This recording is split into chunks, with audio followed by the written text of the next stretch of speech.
اللہ پاک آسانی دے۔ بسم اللہ الرحمن الرحیم الدرس السابع عشرہ۔ آج ہم انشاءاللہ عزوجل یہ 11واں سبق بلکہ 17واں سبق پڑھیں گے۔ سابع ساتویں کو کہتے ہیں، اور عشرہ یہ دہائی ہوتی ہے، 10 کو کہتے ہیں، تو گویا کہ جمع کریں تو یہ 17واں بن جاتا ہے۔ اسماء استفہام کا بیان، ہم ابھی بھی اس میں غیر متمکن کی اقسام پڑھ رہے ہیں۔ اس میں غیر متمکن وہ شے ہوتی ہے، وہ اسم ہوتا ہے جو ہر حالت میں ان کا اعراب ایک ہی رہتا ہے، عامل کے بدلنے کی وجہ سے اس کا اعراب تبدیل نہیں ہوتا ہے۔ اب آئیے غور کیجئے، یہاں پر اسماء استفہام لکھے ہوئے ہیں۔ اسماء استفہام بھی اس میں غیر متمکن ہے جو مبنی الاصل کے مشابہ ہوتا ہے۔ اس میں استفہام وہ اسم جس کے ذریعے سے کسی چیز کے بارے میں سوال کیا جائے اسے اس میں استفہام کہتے ہیں۔ جیسے کیفا حالکا، تمہارا حال کیا ہے؟ اس میں لفظ کیفا جو ہے یہ اسم ہے اور یہ اس میں استفہام ہے۔ آئینہ تذہبو، تم کہاں جاتے ہو؟ آئینہ جو ہے یہ بھی اس میں استفہام ہے۔ اسماء استفہام درج ذیل ہیں، کم و بیش یہ یہاں پر 11 بیان کیے گئے۔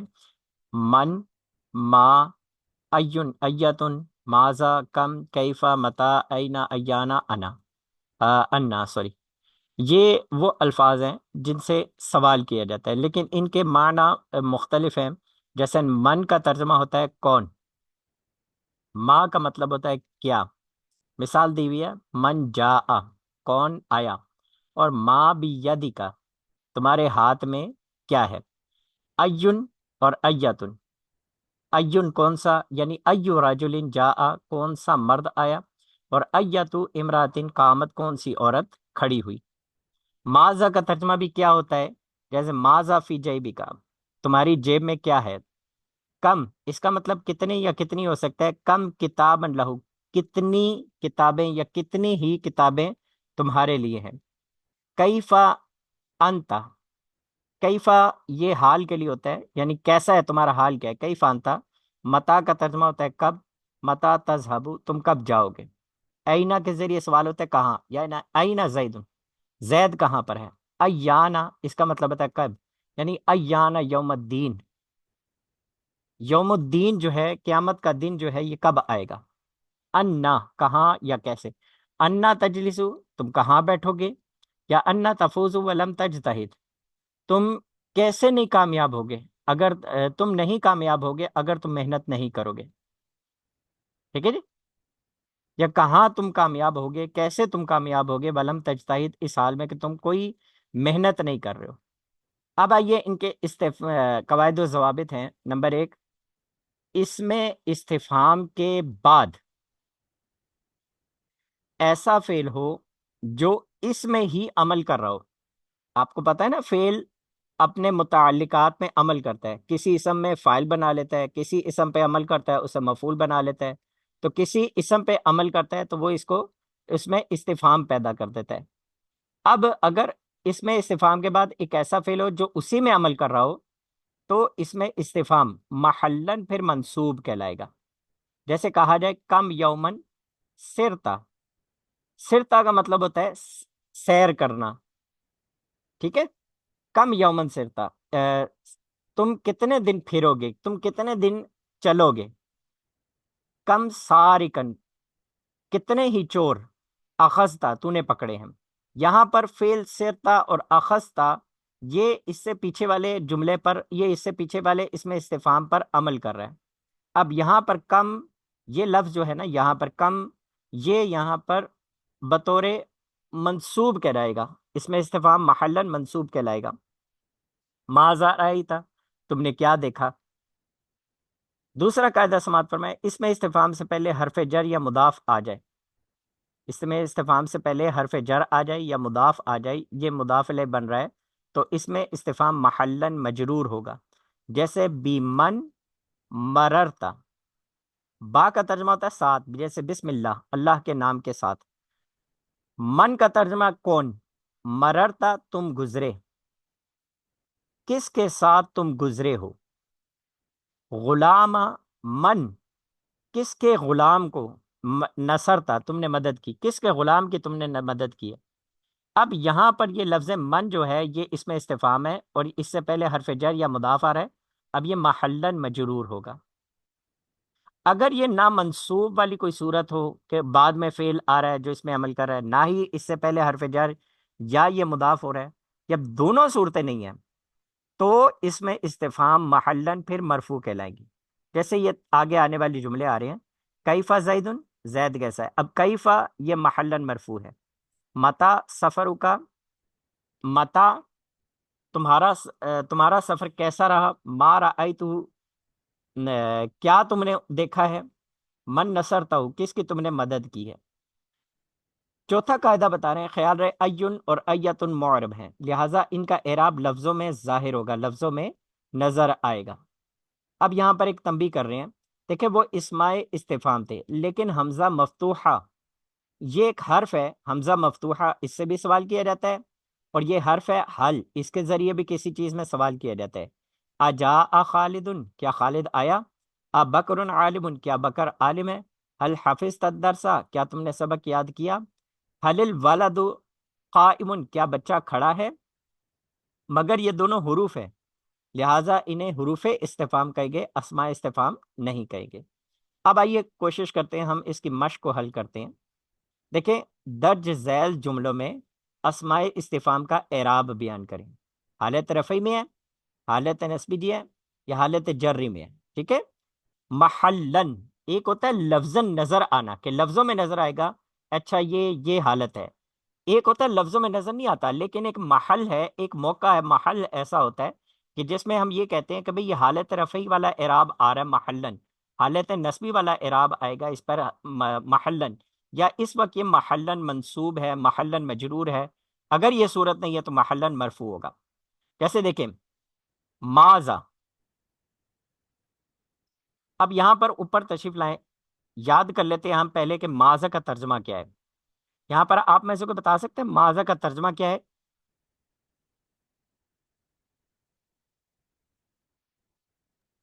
کیا؟ ماذا کا ترجمہ ہے کیا. ماشاء اللہ. آئیے اب ہم اس کو دیکھتے ہیں.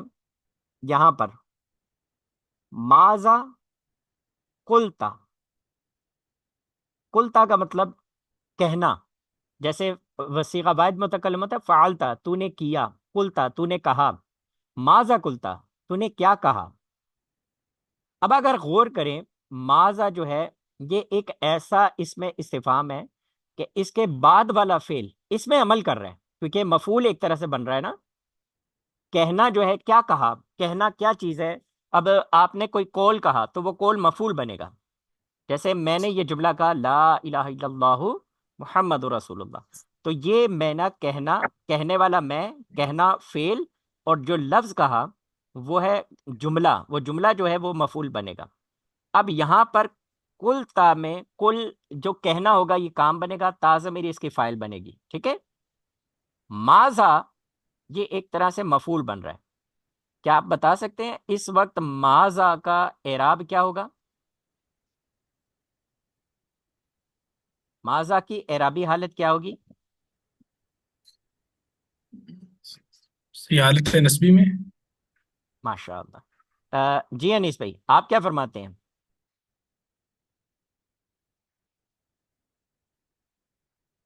اچھا اسامہ بھائی آپ کیا فرماتے ہیں.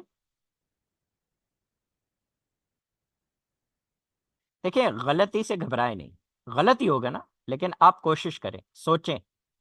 آئیے دوبارہ اس قاعدے کو تھوڑا سا خیال کرتے ہیں. یہاں پر لکھا ہے پہلا والا قاعدہ دیکھیں، اس میں استفہام کے بعد ایسا فعل ہو جو اس میں عمل کر رہا ہو، تو اس وقت اس میں استفہام محلن منصوب کہلائے گا. جی بلال بھائی غور کیجئے، یہاں پر ماذا کے بعد ایک فعل آ رہا ہے جو اس میں عمل کر رہا ہے، یعنی ماذا کا مفعول، ماذا کے بعد جو فعل ہے یہ اس فعل کا مفعول بن رہا ہے، اسم، اس میں استفہام. تو اس کا اعراب جو آپ نے بتایا، کیا آپ دوبارہ بتا سکتے ہیں کہ اس میں اس کا اعراب کیا ہوگا. تو یہ حالت نسبی میں ہوگا. جی ماشاء اللہ بالکل درست فرمایا آپ نے. کیا آپ اس کی وضاحت کر سکتے ہیں کہ حالت نسبی میں کیسے ہوگا، اس کا محلن اعراب حالت نسبی میں کیسے ہے. جی کیونکہ یہ معاذہ جو ہے یہ اس میں استفہام ہے، اور اس میں استفہام کے بعد جو کلتا ہے یہ فعل ہے. اور یہ فعل اس میں عمل کر رہا ہے۔ تو جب اس میں استفہام کے بعد فعل ہو تو اس میں استفہام مالا منصوب کہلایا جائے گا؟ ہاں، ایسے نہیں کہیں گے بلال بھائی، یوں کہیں گے کہ ماضا کے بعد اس میں استفہام کے بعد یہ فعل آ رہا ہے اور یہ فعل اس پر عمل کر رہا ہے۔ اب عمل کر رہا ہے تو یہ جی اسے مفعول بنا رہا ہے، اس وجہ سے محلن منصوب ہے۔ کنفرم بات کریں، ٹھیک ہے؟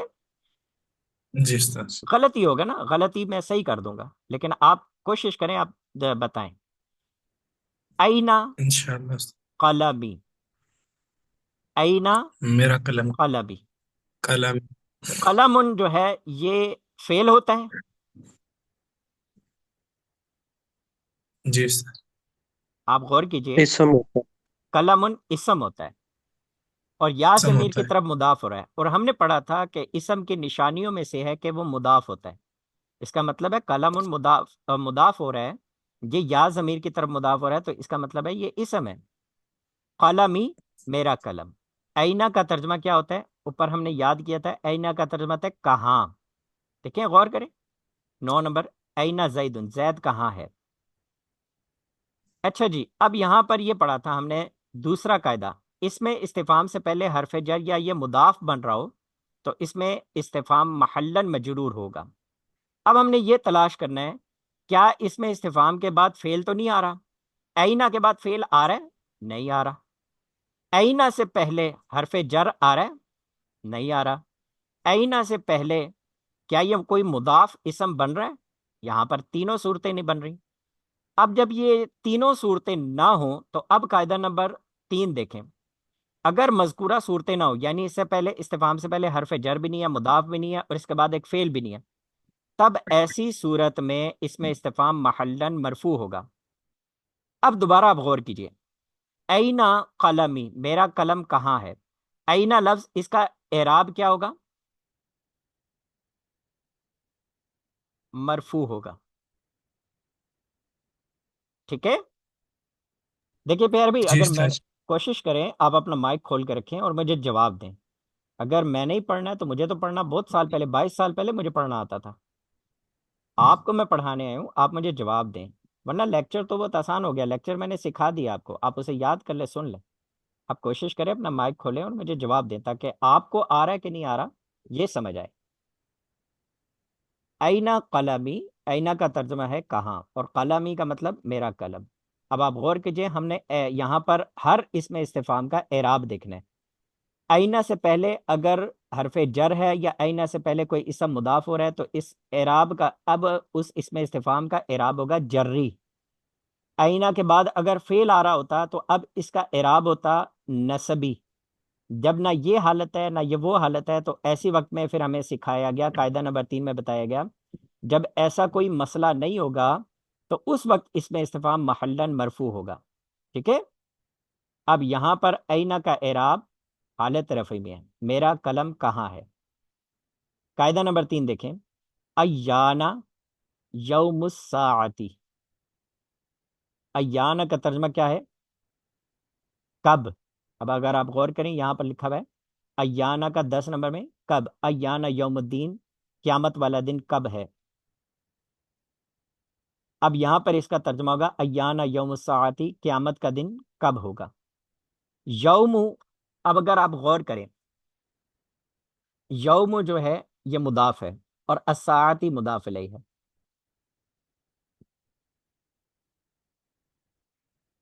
یہاں پر اگر آپ نے ایک وہ جملے کا سبق یاد کیا ہو جہاں پر جملے کا اعراب، جملہ فعلیہ یا جملہ اسمیہ آ رہا تھا، اس میں بتایا تھا کہ جب جملہ اسمیہ میں جو خبر واقع ہو رہی ہے وہ ظرف ہو، یعنی وقت پر دلالت کرے یا کسی وقت پر یا جگہ پر دلالت کرے، وہ ظرف بن رہی ہو، تو اس کا جو متعلق ہوتا ہے وہ یہاں پر فعل یا شبہ فعل نکالنا ہوتا ہے۔ بالفرض ہم فعل نکالتے ہیں ثابتہ، ایانا ثابتہ یوم الساعتی، یوم الساعتی کہیں گے، قیامت کا دن کب ہوگا؟ تو ثابتہ فعل ایسا ہے جو ایانا میں عمل کر رہا ہے، ایسی صورت میں ایانا کا اعراب جو ہوگا یہ حالت نسبی والا ہوگا۔ چوتھا نمبر مثال دیکھیے، متا جاء خالدن، کب، متا کا مطلب کب آتا ہے، اور جاء خالدن، خالد آیا، کب خالد آیا؟ ضرور تو پھر ہمیں یہ بھی دیکھنا پڑے گا کہ فعل جو ہے وہ اس میں پوشیدہ ہے یا ظاہر ہے۔ جی جی، ہمیشہ ظرف جو ہوتا ہے نا، اگر آپ پیچھے جا کے دیکھیں جملہ اسمیہ کا بیان، توجہ دیجیے گا، بسم اللہ الرحمن الرحیم، دوبارہ صفحہ نمبر 46 پر آتے ہیں، درود پاک پڑھے، اللہم صلی علی سیدنا و محمد۔ سبق نمبر 9 میں ہم واپس آ گئے۔ یہاں پر ہمیں بتایا تھا کہ 8 نمبر، اگر خبر جار مجرور ہو، ظرف کا نہیں بتایا یہاں پر، اچھا جار مجرور کے متعلق بتایا، یا ظرف بھی ہوتی ہے نا، تو فعل جو ہوتی ہے یہ مبتدا کے، وہ اس کے فعل یا شبہ فعل کے متعلق ہوتی ہے۔ چلیں وہ انشاءاللہ پھر آگے جا کے دیکھیں گے۔ درود پاک پڑھیں، اللہم صلی علی سیدنا مولانا محمد مبارک وسلم صلی علیہ۔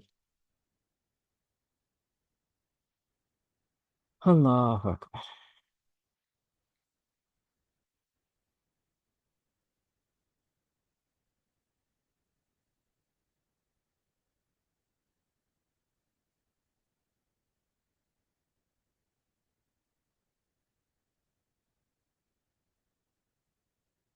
کہاں پہ گیا؟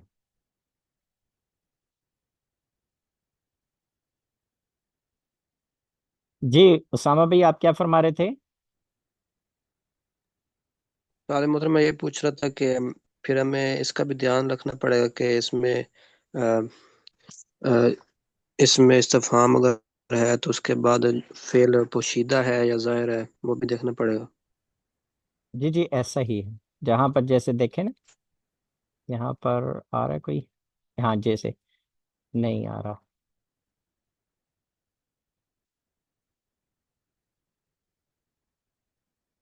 جیسے کوئی سوال کرتا ہے من فی الداری، گھر میں کون ہے، فی داری، اب فی دار ان کہتے ہیں گھر کو، اور فی کہتے ہیں وہ، تو ایسی صورت میں وہ فی داری جو ہے نا، کہ جار مجرور ہے، یہاں پر وہ ثابتہ فعل نکالے گے، من جو ہوگا پھر اس فعل کے متعلق ہو جائے گا جو ثابتہ کے متعلق، ٹھیک ہے جی؟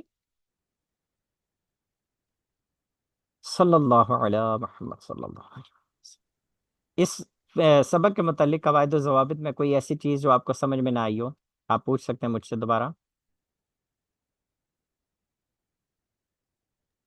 ضرور ثابت فعل ہوگا۔ ثابتہ، یہ جب جار مجرور ہوتا ہے نا، خبر بن رہی ہوتی ہے، تو ایسی صورت میں جو عام فہم جو الفاظ ہوتے ہیں نا، جو عام طور پر عام فہم ہوتے ہیں، جیسے اردو میں ہم نکالتے ہیں ہے، موجود ہے، یا قائم ہے، یا ہے ثابت ہے، یہ بات پختہ ہے، اس طرح کے الفاظ جو ہوتے ہیں، جیسے کانا یا ثبتا، اس طرح کے الفاظ نکالتے ہیں، ٹھیک ہے؟ جب جار مجرور ہوتا ہے، عام فہم جو الفاظ ہوتے ہیں وہ والے نکالے جاتے ہیں، ثبتا، ثابت، موجود، اس طرح کے الفاظ نکالے جاتے ہیں، فعل یا شبہ فعل نکال دیتے ہیں۔ جی آپ کی ٹھیک۔ بات آپ کی بات میں سمجھ نہیں پایا، یہی آپ پوچھنا چاہ رہے ہیں؟ ام، جی جی میں یہی پوچھنا چاہ رہا تھا کہ فعل تو مطلب مجھے یہ کنفیوژن ہو رہی تھی کہ فعل تو وہ نہیں ہوتا کہ کوئی کام مطلب کسی چیز کا کرنا